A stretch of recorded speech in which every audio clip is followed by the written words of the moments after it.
And come Like, what is in. this? What is one do this? Good afternoon, everyone. Thank you so much for being here. My name is Sydney Carter. I'm the Policy Program and Special Projects Manager at the Network of Behavioral Health Providers. And I am very excited that y'all are here today for our March CEU event titled Internal and External Barriers to Health, an overview of health equity for women. And I was just talking with Doctors Horrell and Laney about how it was International Women's Day yesterday, and the theme actually was hashtag health equity. So I think it's a very timely topic and discussion. I'm really looking forward to our time today. And so just a couple reminders. There is one CEU credit available for licensed marriage and family therapists, licensed professional counselors, licensed chemical dependency counselors, and licensed social workers. That's the last one, licensed social workers. And just to be eligible, you need to join this presentation by 1:15 p.m. and stay for the entire duration and take the CEU survey that will be placed in the chat at the very end of the presentation by 12 p.m. tomorrow. And I will put all this information in the chat as well. But I just want to thank you all again for being here, and please feel free to mute your microphones if you're not speaking. How to diagnose you. So I'll kind of go through and mute anyone who I see is unmuted, so please don't take offense. But without further ado, I will hand things over to Dr. Horrell and Dr. Laney. Thank you so much. Thank you so much for having us. Yeah, we appreciate the opportunity to be here. And as you said, especially day after International Women's Day, happy Women's History Month, Women's Month. As Sydney mentioned, the hashtag or kind of theme this year for International Women's Month is Embrace Equity. So it's really a privilege to get to come speak with you all about this. As Sydney said, I'm Dr. Horrell. I'm Dr. Laney. And why don't we go to our first slide?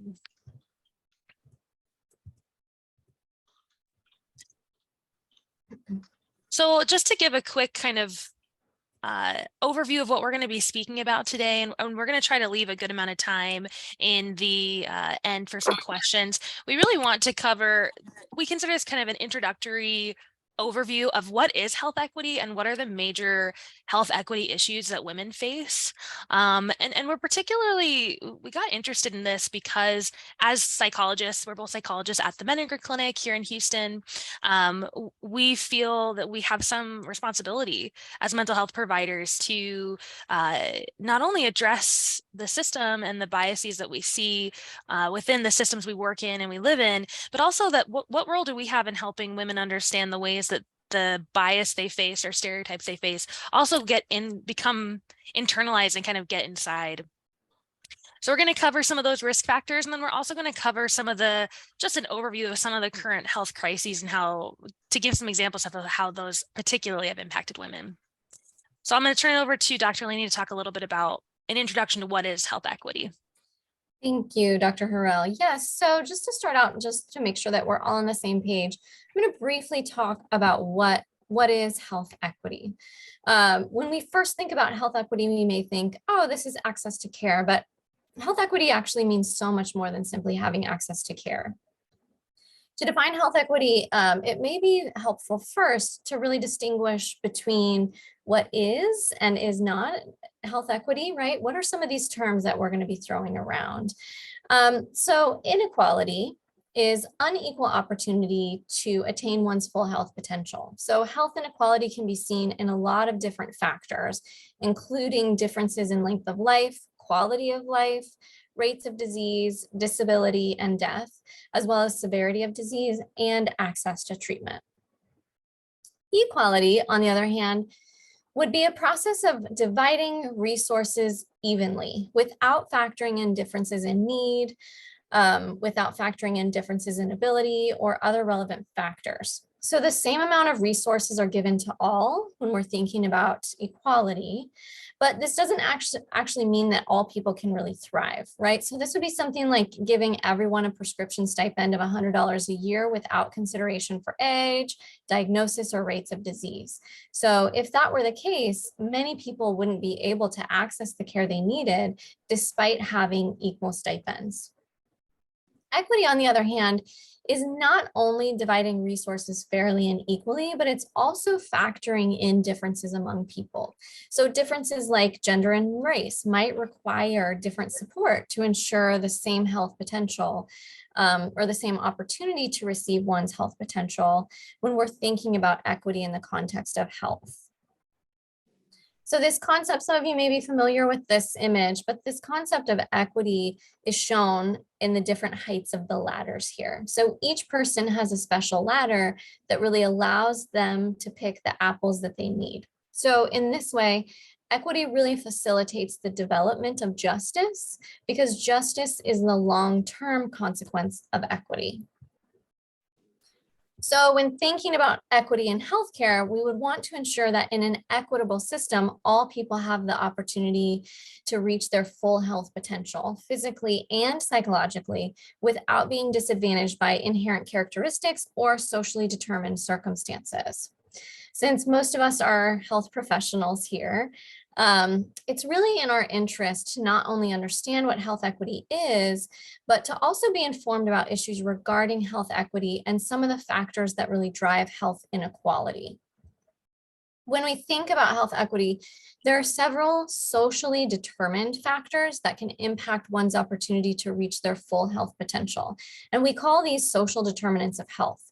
So these social determinants of health, or these factors, are things like where one lives, one's quality of education, the types of food available in their locale. All of these things contribute to health. Of course, there are other inherent factors that can drive health inequality, like gender and ethnicity, right? So when we were thinking about what would be so timely, we thought about doing this presentation on women's health equity. I'm going to pass this over to Dr. Horrell real quick. Yeah, just to echo what Dr. Laney said, we are particularly interested in understanding the particular barriers that exist for women in regard to achieving equitable access to care. And in order to do that, it really does require looking at both the systemic issues that exist and also those internalized factors and what happens inside of women's own internal world and experiences that also actually can impact them getting the care and help they need. First, though, just to kind of give a broad swath of what are some specific health equity issues, or why women, for many people, this might feel obvious, but like why would we need to focus specifically on women? Well, one of the issues that we know in the field of psychology is that in regard to how we approach studying, even at our most basic level, we typically see male functioning as the standard or as normal. That what we would consider, again, most typical, we consider as what is male functioning. And then when we think about functioning, particularly for women, it's often contained to gynecological and reproductive health, rather than, again, the holistic experience that women have. This has been strongly impacted by a historical trend toward primarily using male subjects in biomedical research, given that there was this idea that the hormonal cycles that women experience is considered a confound, that the cycles that women go through, because there are hormones involved, which again also is this assumption that men don't go through monthly hormonal changes or cycles, which is not true, but that particularly menstruating is this confound that we're not going to really quite understand what normal looks like if we include women, even again at our most basic research. And so when the basis of our understanding of human functioning and growth is rooted in male normativity, we do miss women's health issues and specific, again, experiences and processes that exist for women. One example that we'll talk about specifically, because we are a group of mental health providers, is the difference in morbidity rates in regard to certain disorders, especially mental health disorders, and the fact that we see particular higher rates of quite a few different mental health disorders for women. Next slide. So I got interested in this topic personally during my fellowship year. I did my fellowship here at the clinic, at the Menninger Clinic, and I came across this article. It's a perspective article in Science Magazine, and it was addressing the fact that for a long time, again, at our very most basic biomedical research, male participants, which are usually animal participants, like, rats and things, were being used and females were not, as a way to, again, avoid confounds. And this article came out as a way to bolster one of the major NIH decisions that came out in 2016, which was to say you have to include sex as a biological variable unless you have really, really good reason not to. We have to be able to say, like, we include both men and women.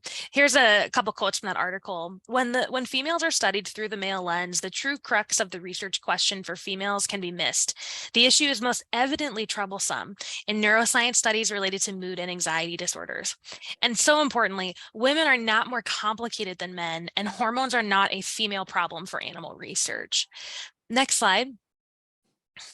Ultimately, as I mentioned, the NIH came out with the decision that you have to include sex as a biological variable in any NIH-funded research. And even within, they've looked at sort of the first 5 years, and we're actually closer to 7 years now, but the article that I'm quoting here looked at the first 5 years and really noted researchers still have a long way to go. Another quote here from a paper, again, looking at the NIH decision and how things went for the first 5 years. Adequate consideration of both sexes in experiments and disaggregation of data by sex allows for sex-based comparisons and may inform clinical interventions. Appropriate analysis and transparent reporting of data by sex may therefore enhance the rigor and applicability of preclinical biomedical research. If I were to summarize, because that was like a bit sciencey, the point for this one is just that when we look at the very roots of the theories that we have used to build our interventions for mental health, so often it comes back to male normativity and studying what is considered kind of typical behavior from a male lens. And again, there are ways in which as a field we're trying to improve on this. Next slide. For my fellowship research project, and I just wanted to give a brief overview of this, I actually became interested in kind of our own backyard and understanding here at even the clinic, are we seeing different experiences based on men and women in regard to their mental health treatment here? First of all, one of the things that drove my interest in this is that as I mentioned a few slides ago, we know that almost twice as many women are diagnosed with generalized anxiety disorder and major depressive disorder compared to men. And the question becomes, is this an issue of that women are just more likely to get these disorders? Like, what's driving the fact that women have these disorders more? And then ultimately, the another question is, are we, if our interventions are rooted in male normativity, are we helping women in the same ways? Next slide. So I in my research that I've done here at the clinic, I actually looked at when women present to the clinic versus men, where are their symptoms at when they leave compared to men, where are their symptoms at? And the most kind of important piece, what is the rate of change in regard to their symptoms? And to very briefly summarize this, what we found was that women were coming into treatment with more symptoms than men. They were leaving with more symptoms than men, but very importantly, they were not getting better as quickly. The rate of change that we saw symptom decreasing was different. Men, again, came in with less symptoms, left with more symptoms, but actually got quicker, faster. What does all this mean, or what's the important kind of takeaway from this, is that our interventions as mental health professionals and how we treat women can oftentimes we don't necessarily look specifically at women's issues and how women and their mental health exists. And that's part of why we wanted to do this presentation and why it's important to us, is that looking specifically at women's issues, women's experience of health, and addressing some of our own bias. So this really does bring up the question, okay, what's keeping women from getting better in this at the same rate as men? And why are women coming in? Why are women seeking treatment? What are some of the issues that are causing women to seek treatment? with symptoms that are oftentimes maybe more extreme than men's. So like we said, part of the thing that we want to talk about today are risk factors, some of these social disadvantages. Okay. And then I'm going to talk about that. And then once I go through a lot of that, Dr. Horrell is going to talk about some of the pieces that are internalized. So let's talk about barriers to health equity for women. In 2013, the CDC came out with a health disparities report that highlighted several health disparities for women. It showed that being about 51% of the total population, women in the US were actually more likely to be living in poverty than men, despite having earned more than half of the advanced education degrees. Women were also more likely to be part of quote unquote the working poor. And for women, despite lower intake of fast food, sugary drinks, alcohol, other substances, and having lower rates of smoking, women were still more likely than men to experience physical limitations to their daily activities. They were more likely to experience higher rates of arthritis, higher rates of COPD, major depressive episodes, and fall injuries, among others. Women were also more likely to delay care due to barriers to receiving care than men were. And even more than this, women were more likely to be uninsured due to barriers in cost of care. So disparities among the general population and women of color are even greater, right, than disparities for white women. And we're not going to talk about this in detail, but I do believe actually Dr. Horrell may talk about this in a future presentation. She talks about health equity issues for women of color. So, like I said, this report came out in 2013. So you might be thinking, oh, hey, maybe things have gotten better for women. And while I think we would like to think that, we have evidence to suggest that health equity issues are actually still a significant area of concern for women, given the prevalence of factors that play into social disadvantages. So social disadvantage is a term that we use that refers to unfavorable social, economic, or political conditions that some groups of people systematically experience based on their position, their relative position in social hierarchies. So social disadvantage can be reflected in lower levels of wealth, lower levels of income, education, occupational rank, or by less representation at high levels of political office. Also, social disadvantage is different from unavoidable health disadvantage, right? Because I do want to distinguish between those. So an unavoidable health disadvantage can be due to an unavoidable health difference. We all have some differences. So for example, if you were born with a genetic condition that someone else was not born with, that's an unavoidable health difference. But this is really different than a social disadvantage. So if you were born with a genetic condition, but then you were put at an unnecessary disadvantage due to not having adequate supports for your healthcare, or if you were discriminated against in hiring because of this genetic condition, this would reflect a social disadvantage. So let's talk about social disadvantages for women. One of the kind of commonly known ones is that women have inadequate and often lower pay than men. In 2020, working women made 83 cents for every dollar that a man made. And you can see here on the slide that the median incomes are listed for the two different groups. So this gap is closing, this pay gap is closing. It used to be closer to 65 cents on the dollar, but it is still significantly lower. It is not equal, so it is still there. Furthermore, women make less money than men despite having a higher ratio of advanced degrees, like I mentioned earlier. Women also make up less of the workforce than men, and even though, right, they're more likely to be part of the working poor. So these factors have obvious effects on women's ability to acquire, access, and pay for healthcare. Women are also subject to restrictions against their bodily autonomy. Laws and politics regulate women's ability to get the care that they need, particularly around reproductive care.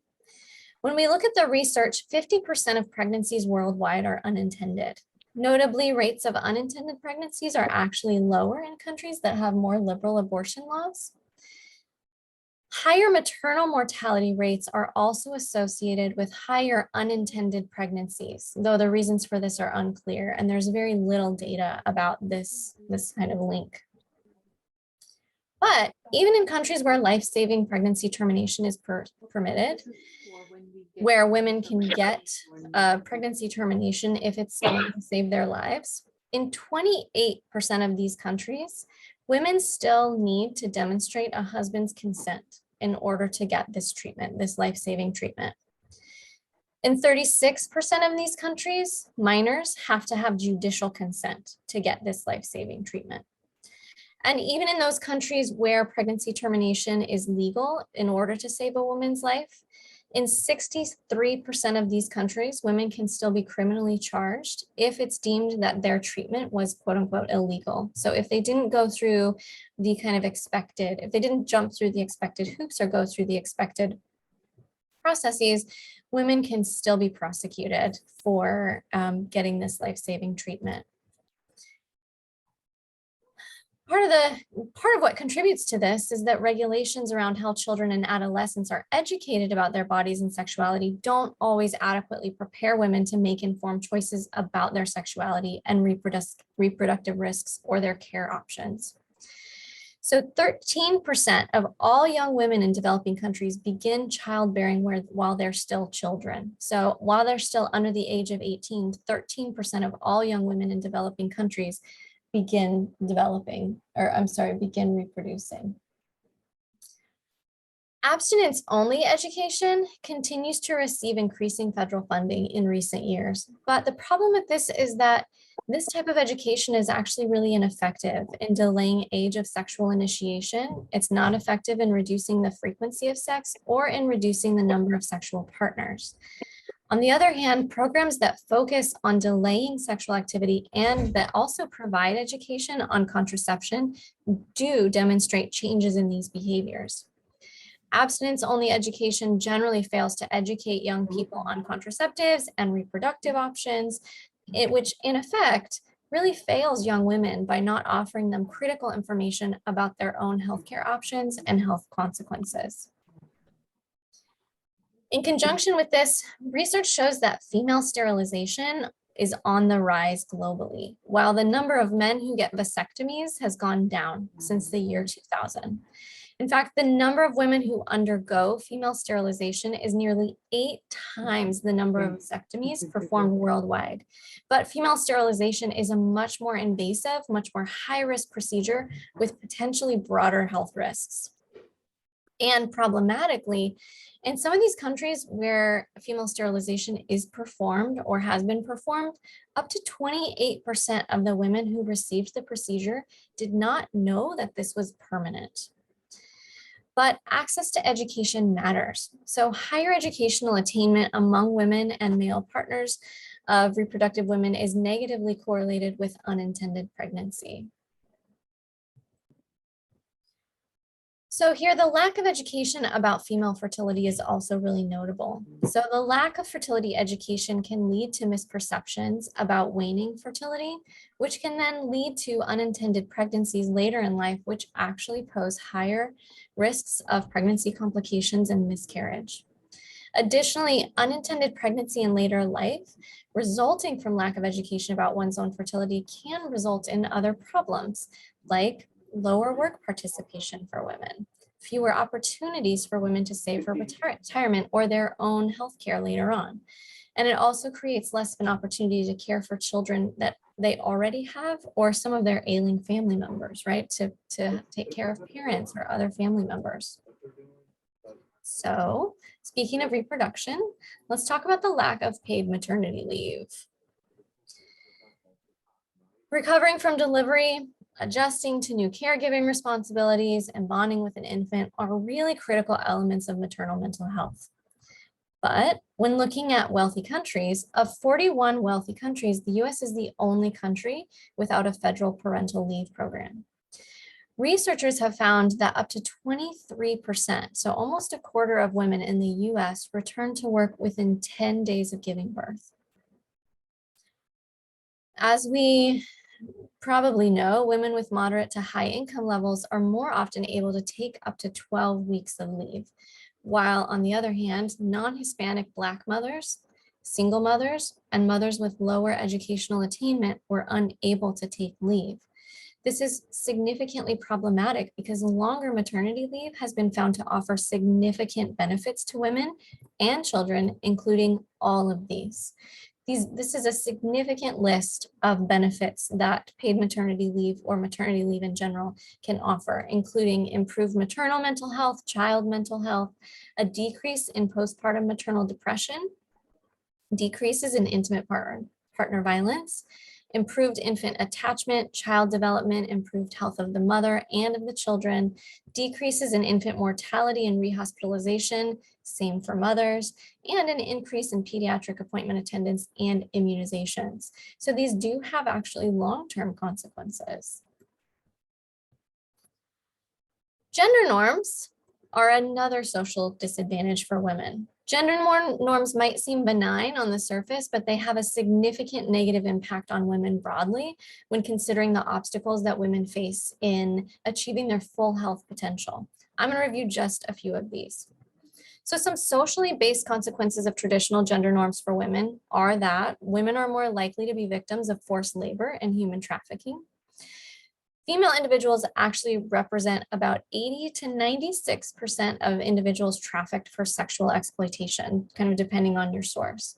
But this has very obvious ramifications for negative physical and mental health outcomes for women. There are also family-based consequences of gender norms for women. Women are often tasked with the majority of childcare responsibilities in the home, as well as with the mental labor required to ensure success for family members. Women are 40% more likely than men to report that childcare issues have negatively impacted their careers. And women who are providing unpaid care in the home are more likely to experience suicidal ideation than women who are not providing unpaid care in the home. Furthermore, women do the majority of what we call mental labor in the household.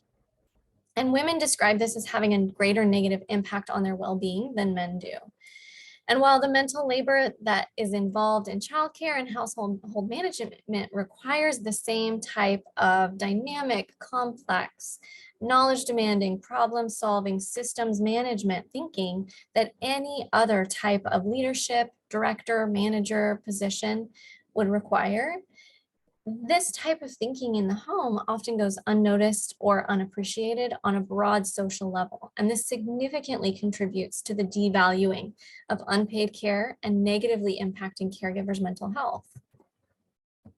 I'm giving you a lot of stats, so buckle up. I mean, hang in there with me. I know this is a lot. But so I want to talk to you about sexual harassment and medical bias as a social disadvantage for women as well. Nearly half of women in medical school or who are enrolled as graduate students in a medical college report having experienced some form of sexual harassment. 62% of female undergraduates report having experienced sexual harassment, largely from their peers. 80% of this is from their peers. So if we think that sexual harassment is due to people who are old school, this is entirely incorrect. Sexual harassment increases one's awareness of her body, and it also increases objectification. And the research is incredibly clear that objectification, even if it's through positive compliments, decreases women's cognitive performance. So having to be subject to sexual harassment not only impacts mental health and self-image, but it also makes it objectively more difficult for women to succeed in the workplace and for women to succeed in school. So, given this, right, that there's such a high prevalence of sexual harassment for women and it negatively impacts their performance, we can argue that it significantly impacts women's success in various fields as well. But it also suggests the presence of a bias against women in a healthcare setting. So when we translate this to women's healthcare, 20% of women say that they've had their healthcare concerns dismissed by a healthcare provider at least once throughout the course of their life. And 17% say that they've been treated differently because of their gender. And this is relative to 14% and 6% of men who would say the same. But even thinking about pain management, I'm going to speak to you briefly about pain management and then some about substance use effects. Women's health concerns are dismissed in a variety of ways and from a variety of physicians, but for brevity's sake, I'm just going to talk about these couple things. So like I said, pain management and substance use effects. What we find is that women are the majority of those people who experience chronic pain. In fact, they're about 70% of those who experience chronic pain. And when it comes to the experience of pain, women actually feel pain longer and they feel it more intensely than men do. Researchers don't quite understand why this is the case, but women have historically been much more likely to receive sedatives for pain instead of pain medication, whereas men tend to receive pain medications. And there's even one study that showed that women were half as likely to receive pain medications than men were after cardiovascular surgeries. One study in the year 2000 found that women were 7 times more likely to be discharged from an ER in the middle of a heart attack. Women's pain, right? Like we see, women's pain is so misunderstood and it's oftentimes disregarded because it does not appear in the ways that physicians expect it to, because women are not often included in medical research historically. And this is really problematic. Not only this, but routine procedures like IUD insertion, which is a form of routine birth control. This can cause moderate to severe pain for 76% of women. Some women even reporting that this is worse than the pain of childbirth for them. And yet, providers tend to understand the potential pain of this procedure by 100%. And yet no pain medications nor anesthesia are routinely offered for women during these procedures. So providers think that women are fine, everything's fine, or it's going to hurt, but just a little. Whereas women are saying, no, it's twice as much or however much more painful than what you would expect. So even in substance use effects and treatment, we find differences in women's health. So despite the fact that women are less likely to use all illicit substances than men, women are equally likely as men to develop a substance use disorder, and they may be more likely to experience cravings and relapse. So with regard to THC, women are possibly more sensitive to the reward system and pain relieving effects than men are. Women are also more likely to develop anxiety disorders after marijuana use, and women tend to develop mental health disorders more rapidly after THC use than men.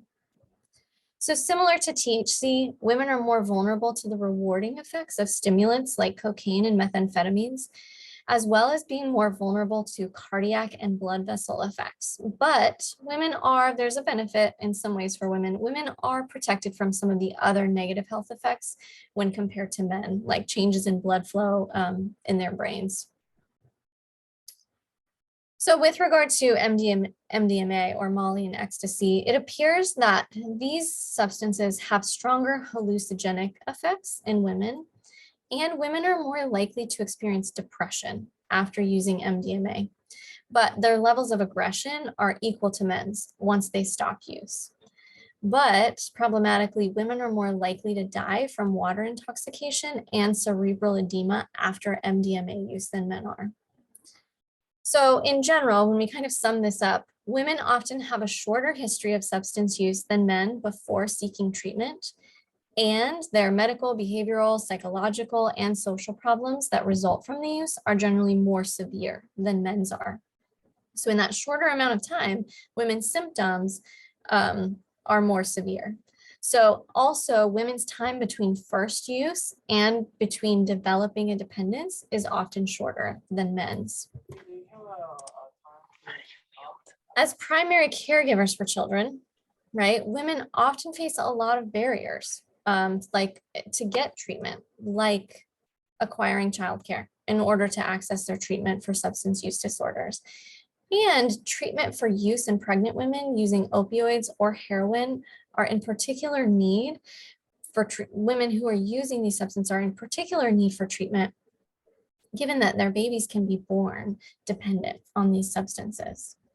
But the unfortunate thing is that pregnant people don't always receive adequate care. Plenty of people don't receive adequate care. One study that spanned 10 years, a 10-year time frame, found that among those pregnant women who died by substance overdose or by suicide, only 1/3 of them received appropriate pharmacological treatment that would have mitigated their symptoms, despite the fact that they already had documented disorders and they were engaging in some level of treatment. What they found actually was that about 43 to 44% of these individuals had prescriptions for benzodiazepines or for opioids, and almost 33% had prescriptions for both while they were pregnant. There's a lot of other research that's found that opioid affected births have actually increased in the past 10 years. And one report said that opioid affected births have increased by 400% in the last decade. And methamphetamine affected births are also on the rise. This isn't great because opioid use during pregnancy increases the risk of maternal death and of life-threatening health issues by 50%. But even more so, methamphetamine use during this time increases the risk of those things by 150%. So a lot of these studies surrounding women, substance use, and reproductive care really highlight how critical it is for women to have access to integrated treatment approaches, for women to be included in research. But unfortunately, most systems are not set up for truly integrated healthcare. So clearly, just by this kind of even narrow view of the field, we see that there are still an incredible number of barriers for women to achieve their full health potential. So like I said, I was talking about the social determinants. Dr. Horrell now is going to talk about some of the kind of internalized barriers to women's health equity. Thanks, Dr. Laney. Yeah, to strive for equity, again, going back to that graphic that Dr. Laney presented, which is not just equally distributing resources, but actually being able to receive the kind of care that women specifically need. It's so important that we look at the systemic factors and the social disadvantage factors that Dr. Laney presented. But specifically for us mental health providers, we also have a responsibility to address some of the factors that have become internalized. Because ultimately, for many women, it is not just about the systems we live in, which again is very important, but also the ways in which those systems, the messages we hear from those systems, and the way we begin to understand ourselves gets inside of us and begins to also create barriers to receiving the care that we might need. So firstly, I thought we would start by talking a little bit about the theory of sexism. This is one of my areas of research and interests, and it's a great place to start to kind of understand why this might be the case. Sexism as a theory is different than other theories of discrimination like racism or ableism, because the idea is that for men, they can't just keep women in the out group. There is a interdependency in which men do need women in order to reproduce and to survive as a species. And so the theory is that there are two aspects of sexism. There is the hostile sexism, hostile being more traditionally discriminatory, really negative views of women. But there's also the more benevolent side of sexism, the ways in which women aren't viewed as explicitly negative, but as different than men. And one of the things that researchers found is that even in these ways in which it's no, women aren't bad, women are just specific and different than men, it's still related to some pretty significant outcomes, particularly poor outcomes for women.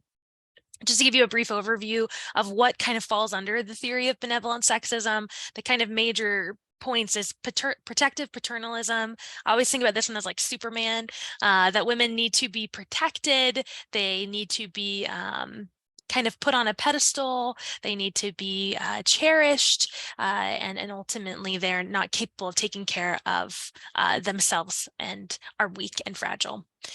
Heterosexual intimacy is the idea that men require women in order to fulfill their needs and in order to kind of create their life. I always think about this one as like the phrase "you complete me," that there's a way in which there's an over romanticizing of women's sexuality. And then finally, gender differentiation. This one is the kind of traditional gender norms that Dr. Laney was speaking of, where the idea is that men and women are different in regard to their inherent personality traits and characteristics, and that because of this, women are not suited for leadership roles. They're not suited to be in positions of power because of their inherent traits. Gendered roles and expectations continue to play a role in how women feel comfortable pursuing particular social and familiar roles, how they feel comfortable advocating for themselves, and ultimately setting expectations in terms of their lives and their bodies. People, not just women, all people are taught explicitly, implicitly, and vicariously through our systems that we live in what women should be, and these have consequences. Kind of common beliefs about women, particularly in Western cultures, is that women are more warm, gentle, cheerful, understanding, soft-spoken, soothing, tender compared to men. Men are often seen as more assertive, self-reliant, analytical, strong, and dominant. And again, while there is, I imagine, to be clear, the women-specific traits are not necessarily negative. In fact, I imagine many of us here embody many of those traits. The idea would be that men are not the opposite, and women also then don't have kind of the capacity to grow in personality traits that are more around assertiveness and leadership and power. Women also tend to be kind of shepherded to jobs that are more child-focused, help-focused, and administrative in nature, whereas men are often shepherded in regard to kind of their growing interests into jobs that are more engineering-focused, medicine and finance. And then finally, there's also expectations in regard to how women should look and what their abilities are like. Women are often ideal body types are things like being slender, being graceful. Men are often rewarded socially for being more tall and more muscular. Ultimately, again, this is an oversimplification, but the ways in which those oughts or shoulds that women receive in our system can begin to impact how we move and the consequences therein. I'm going to go into those a bit more. One thing is really important here is to think about the emotional consequences. And this is probably kind of the most obvious piece. More traditional gender roles and endorsement of benevolent sexism is related to decreased well-being, higher stress, and lower self-esteem for women. There's actually some really interesting research also on how benevolent sexism is not so great for men either.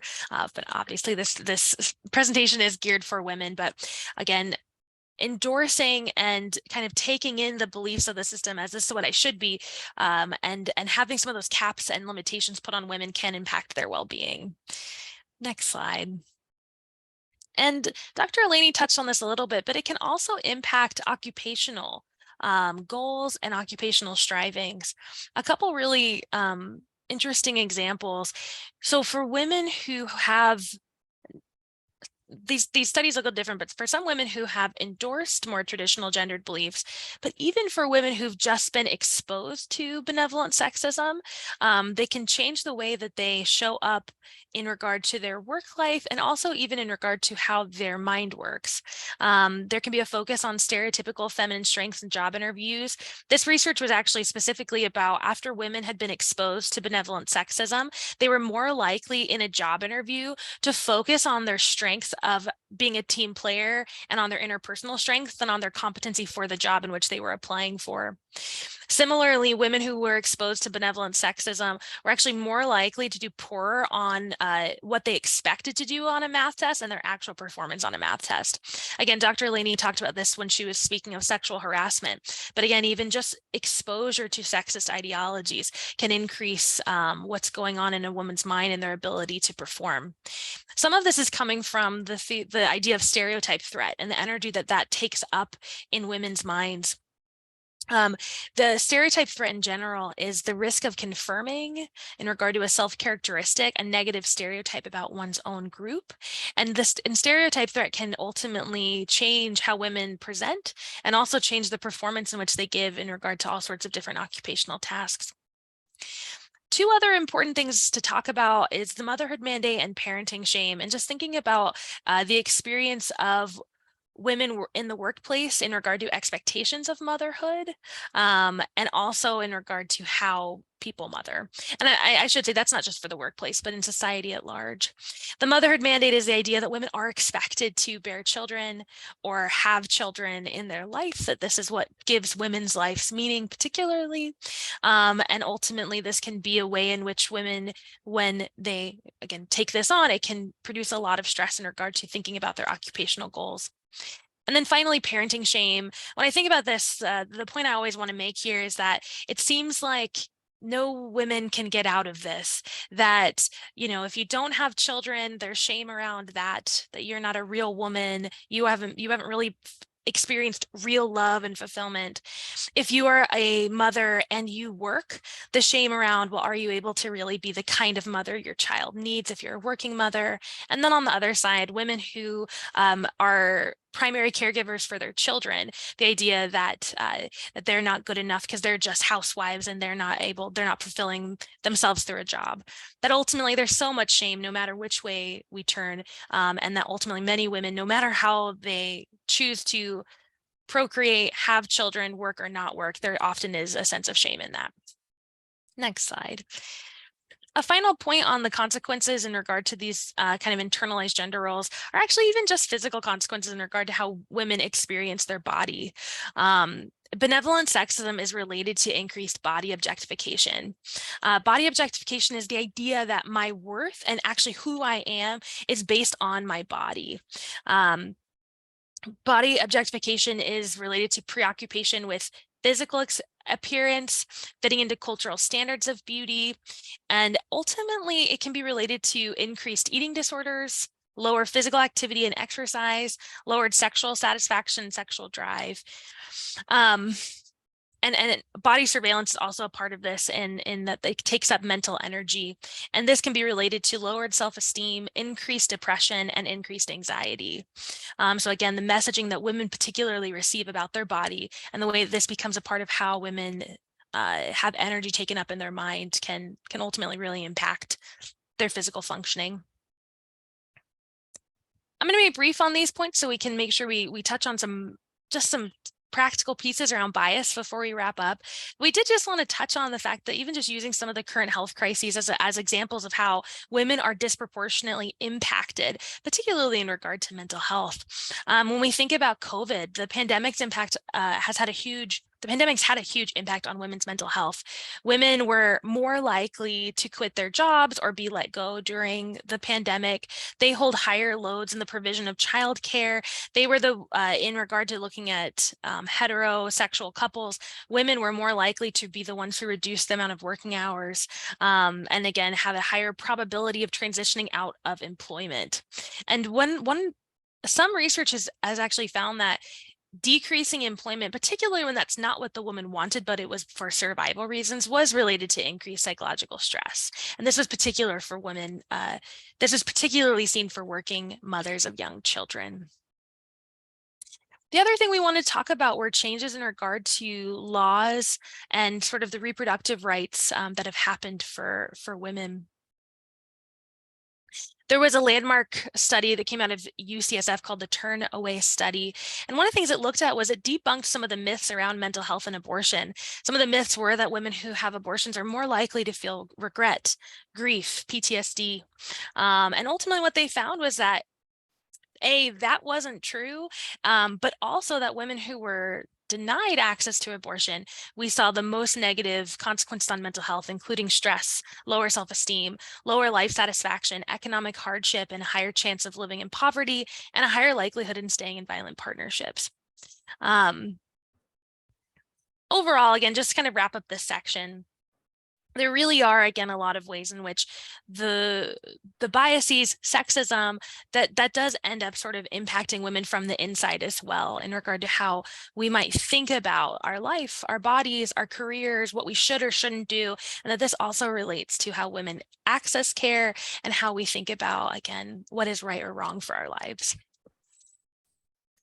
So as we've talked about some of these biases, these social disadvantages for women in accessing and women being able to achieve their full health potential, It's also really important to think about whether, like, regardless of our sex or gender, what our own biases are, because we are subject to a lot of the same biases that kind of society is, even if we hope that we're not.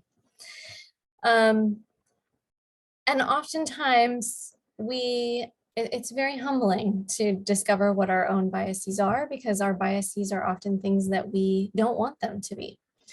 And research has actually shown that bias among medical providers is actually that a lot of the implicit biases that the general population has, they're also seen at the same levels among medical providers and among healthcare providers. The problem with this is that when implicit bias is present, it corresponds with lower quality of care. And so our implicit biases are actually impacting the quality of care that we offer others. Obviously, none of us really want to provide lower quality care. And so to avoid this, we really do have to make intentional efforts to shift and continue managing our implicit biases. So historically, research has suggested that implicit biases are fixed and unchangeable. Fortunately, for all of us, more recent studies have found that implicit biases are actually a little bit or somewhat malleable. Individual biases are subject to change through different means. One of these is through hypnosis. So you can change your biases through hypnosis. Another is through intentional education from reliable and trustworthy sources that directly contradict your bias supporting beliefs. What researchers also found, though, that was while individual bias can shift, both group and possibly individual bias levels are actually likely to return to baseline levels if you're in an environment that continues to be biased or does not support these shifting biases. So the thing about this is that those individuals who are in kind of positions of authority or who define the culture, who enact policies, there's a lot of potential to change biases among those who are in your environment. The purpose of this presentation ultimately is to help us intentionally hold in mind that there continues to be a need to address our bias. Our theories, our practices, our trainings, all of these have been rooted and developed from lenses that did not always consider women's experiences. And this ultimately trickles through today. One of my favorite examples of this is thinking about the Stanford Prison Experiment and how this Zimbardo's famous study only included men who were of a certain age, who were white, and who were wealthy. And that through this study, even how unethical it was, it's still taught in nearly all psychology textbooks today that the outcome is that human nature is that when given the opportunity to abuse authority, people will. And again, that is one example of many of the ways in which our research is rooted often in sort of a white heteronormative patriarchal lens. And so it takes this active, just as Dr. Laney was saying, it ultimately really does take an active stance to challenge our biases and to work on our own biases. For the sake of time, I'm going to hop to the next one. We're going to give you guys these slides, so I'm not going to go through this, but there are a lot of ways that we can have that active and intentional approach. Some of the major ones is really confronting what we take in regard to media, looking at different research and perspectives, being a part of different small group discussions. Like, for example, here at the Menninger Clinic, we have a clinical diversity forum where we get together and we talk about our casework and how intersecting identities might relate to the work that we're doing, and ultimately kind of having that accountability where we are holding this in mind. There's also, if we go to the one more slide here, there are also implicit association tests that are a great way to measure our baseline in regard to bias. And each of these are links you can click on when you get the slides to actually go and take some of these different tests. Ultimately, if we were to wrap up here, just as a reminder, we are all of us, we are not immune from the ways that sexism becomes internalized. We are not immune from developing bias, again, not only in our own lives, but for the lives of our patients, and that we do have to kind of challenge ourselves in order to create a more equitable experience for health for all people. Thank you so much for chatting with us. Yeah, so that's the end of our presentation. I know you all are going to get these slides. Here are some of our references. Several slides of them. You probably can't even see them or read them at this point, but I think you'll receive them. So that's it. Thank you so much. Yes, thank you so much. Wow, I really learned a lot and I really appreciate this presentation, this discussion. There are things I've heard before, but things that I have not learned and things that are good to hear again. So I really, really enjoyed that presentation. And there were a few questions in the chat, so I'll just start from the top. Shalandra asked, what about the social disadvantage regarding the intersectionalities of gender and race or ethnicity, parentheses, Black, Hispanic, and Native American women all earn less than white women? This intersectionality also strongly affects all of the other areas of social disadvantage. I can just say absolutely retweet Shalandra. That is deeply true. This presentation is actually part one of a series of different presentations, and actually the part two is on particular health equity issues for women of color. So I know we didn't dive as much into that. We were looking specifically at women in this one, but it's true for life expectancy, for rates of different illnesses, for medical debt, insurance coverage, looking at different rates of mental illnesses. We do see a lot of disparities specifically for women of color and also for LGBTQIA women, particularly trans women and non-binary folks. So there is absolutely such an importance in understanding kind of the intersection of not only sexist bias, but also bias that's rooted in racism, transphobia, homophobia. So excellent point. Great. And there's a lot of folks that are saying great information and thank you. And then there's another question from Francis. What about ambivalent sexism theory? Can you share your thoughts on that? Similarly, is not male predominance in economic, political, and social institutions support hostile sexism? I'll take this one again. Sorry, Dr. Laney, but just as again, a quick overview, benevolent sexism is one of the two kind of pillars of the ambivalent sexism theory. As we mentioned, hostile sexism being more related to overt negative ideas about women, whereas benevolent sexism tends to be more focused on positive seeming ideas about women that ultimately still have a negative outcome associated with it. I also just say retweet, totally agree that male predominance is a way in which we see hostile sexism kind of taking root in society. I don't know if I'm totally answering your question here, but certainly I think that a lot of both hostile and benevolent sexism is why some of the systems that we've talked about and the social disadvantage that we experience are around. Thank you. There's another question from Monica. Thinking about the motherhood mandate, how do you see Texas women's mental health in the future, given the new abortion bans? And how can mental health providers advocate for women? Would you like to take that one, Dr. Horrell? It's a tough question, Monica. It's a great question. It's a tough one. I'm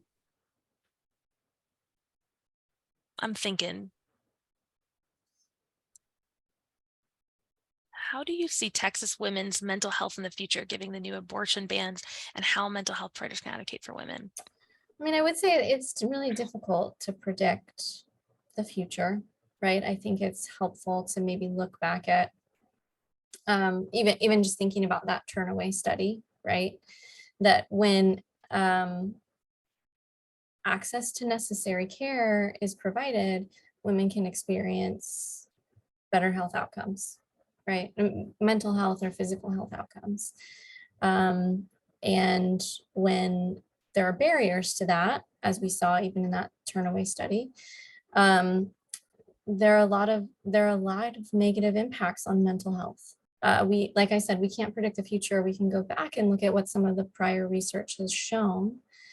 And with regard to advocating for women's health, you know, being able to advocate for women having access to all of the care that they need, right? I mean, I think that that's part of, I mean, I think that's just one of the most simple takeaways from today's presentation, is that all people need access to critical health care. And Go ahead.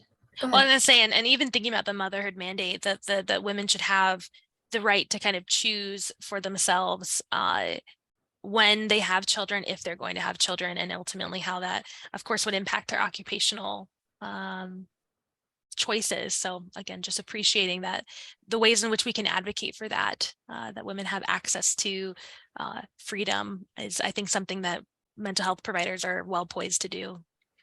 As well as having care, right? Like for like childcare, access to childcare after work. Mm-hmm. I think that's also a really critical piece. Thank you. And just since it is 2 o'clock, I'm putting the CEU survey link in the chat right now. We'll still be able to answer some questions if everyone has time and would like to stay on, but I just put the link in the chat. And so please take that by 12 p.m. tomorrow if you're looking for an hour of CEU credit.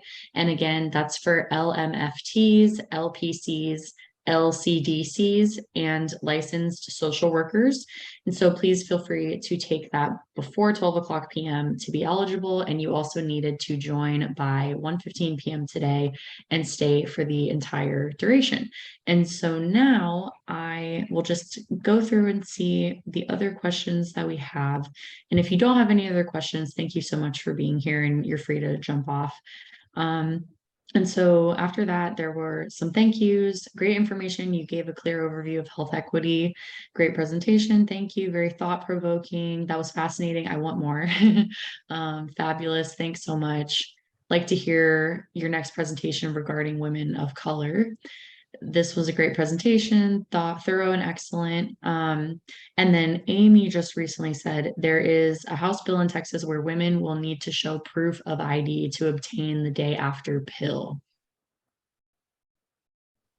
So Yes, that there is active legislation that is being targeted towards women, and particularly also targeted towards trans women, that is discriminatory in nature. So yeah, and infringes on women's abilities to, again, access the healthcare needs that they might have. Mm-hmm. Yes, and that was actually the last question in the chat. So does anyone else have any other questions or comments for our speakers? You can come off mute if you'd like. Good point, Amy. Yes. Well, thank you all so much again for having us and letting us share a little bit about this. We know it's a very broad overview, but hopefully helpful for us holding in mind. Yes, thank you both so much, Dr. Horrell and Dr. Laney. I really appreciate your time, and I think all of us do as well. Learned a lot, and just thank you so much. And just again, everyone, I'll be sending out the presentation, and the recording will be on our YouTube page and our website. And then stay tuned for those CEUs to come out tomorrow or Tuesday, because I complete them manually and I won't be here on Monday. So I appreciate your patience, because there were a lot of people at this event that I'm really excited about, and I want to have time to do everybody's accurately and effectively. So thank you all so much. And with that, our presentation is concluded. I'll stay on for a couple minutes if anyone has questions, but thank you so much. Thank you.